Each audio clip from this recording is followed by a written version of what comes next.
a new trade deal for Nicaragua, and perhaps the beginning of a new trade situation for Venezuela. For more on that, we go to Nicaragua and speak with two journalists, Stephen Sefton and Camila Escalante. Stephen, Camila, welcome.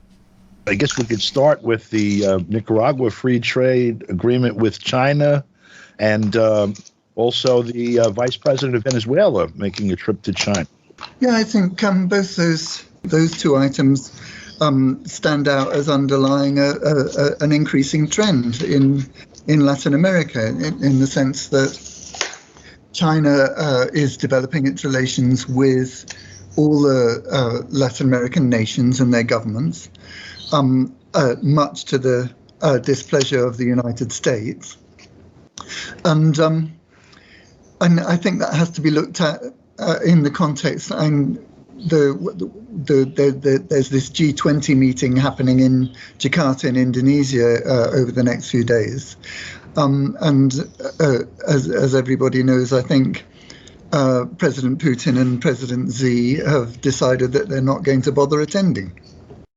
And that indicates that China, in particular, China's focus is on developing its relations with the majority world, rather than engaging in these kind of talk fests between the wealthiest nations and their allies in the G20.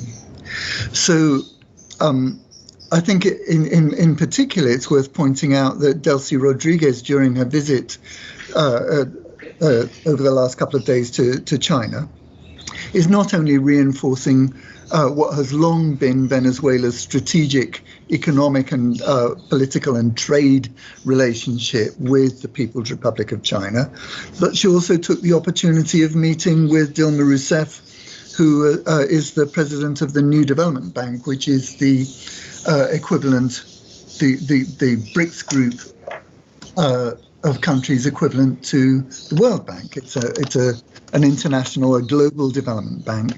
And while it's been relatively modest in its achievements since it was founded back in 2015, I think, and under the leadership of Dilma Rousseff, and with this new expansion of the BRICS countries to a total of 11 countries, if that goes according to plan early next year, the New Development Bank will take on even greater importance. And it's clear that Delcy Rodriguez, the Venezuelan vice president's visit to China and her meeting with Dilma Rousseff is part of a developing strategy to increase Venezuela's ability to resist the unilateral coercive measures applied against it by the United States and the United States allies. And so I think that, and I think all that context is very important for the recent signing of the free trade agreement between China and Nicaragua, which they managed to, and I think they managed to sign that deal in record time. And I think they managed to get that signed in under a year, which is in very sharp contrast, as local politicians here in Nicaragua have pointed out, to the extremely long drawn-out negotiations which led up to the signing of the Central American Free Trade Agreement back in 2005, and the signing of the Central America's Agreement of Association with the European Union. So for Nicaragua to put that deal together so quickly with China is an indication that China takes very seriously the possibility of developing its strategic relationship with Nicaragua. Perhaps Camila can tell us a bit more about that. Yeah, so it's been extremely important, this development, and I don't know how far the news has gone about it, but precisely what this is going to address is the existing sanctions against Nicaragua that have come in the form of the NICA Act and the Renacer Act, and the incoming sanctions that are sitting in the Congress right now.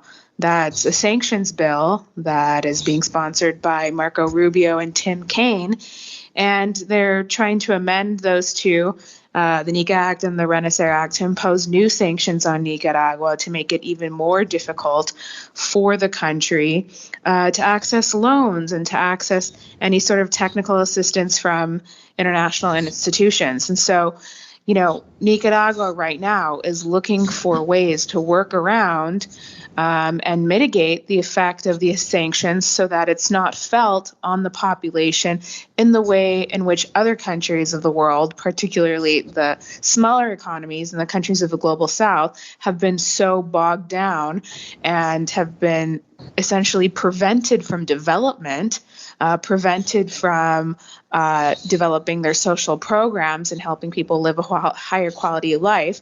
This is something that Nicaragua the government has been looking very hard at ways of circumventing those.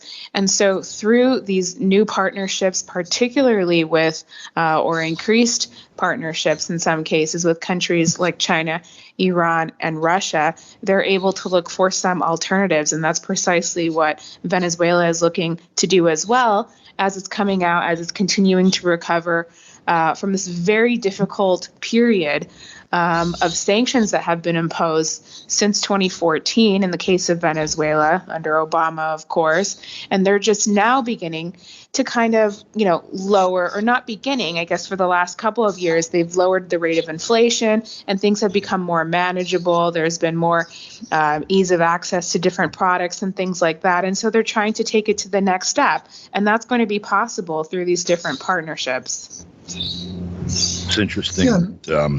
You've got this situation across Central America, first of all, in terms of flipping from Taiwan towards China. Out of the Central American Parliament, which has 6 members, 5 have broken off diplomatic relations with Taiwan as a separate country, recognizing that as part of China. I mean, it's kind of emblematic of the changing climate, both for China and also for people outside the U.S.-led construct around the world. Yeah, I think it's important to note that the U.S. isn't sitting on its hands as this process continues and develops. And right now, for example, in Guatemala is one of the countries that still recognizes Taiwan. I think the other one is Belize here in Central America. And then President-elect, he was confirmed as the president-elect, I think yesterday or the day before, Bernardo Arevalo, who's a kind of a mainstream social democrat, relatively progressive in the Guatemalan political context. But he's been meeting with the OAS and also with Undersecretary of State Richard Verma.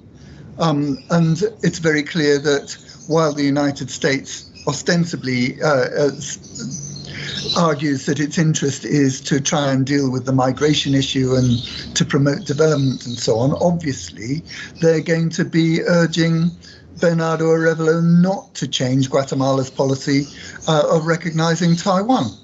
And generally trying to make sure that Bernardo Arevalo, the president-elect there in Guatemala, who should take office in January next year, stays on side as far as the United States is concerned. Absolutely. And I think it's important to say that people always try to look at this very simply. They try to make it a very basic black and white situation. Which side is the U.S. on? Which is the left? Et cetera, et cetera. But really, the reality has been that the United States plays all sides. It's trying to control all sides of the political spectrum in Guatemala or any other country to make sure that they can assert control over whoever ends up governing over that country, so they're not able to make sovereign decisions in the interest of their own people. Yeah, we have a very complex international situation, for sure. All right, we're out of time, so I appreciate both of you being with us, and we'll speak again next week. Thank you, Don. Thanks a million, Don. Look forward to it. Yep, me too. Thanks. For KPFK, I'm Don DeBar.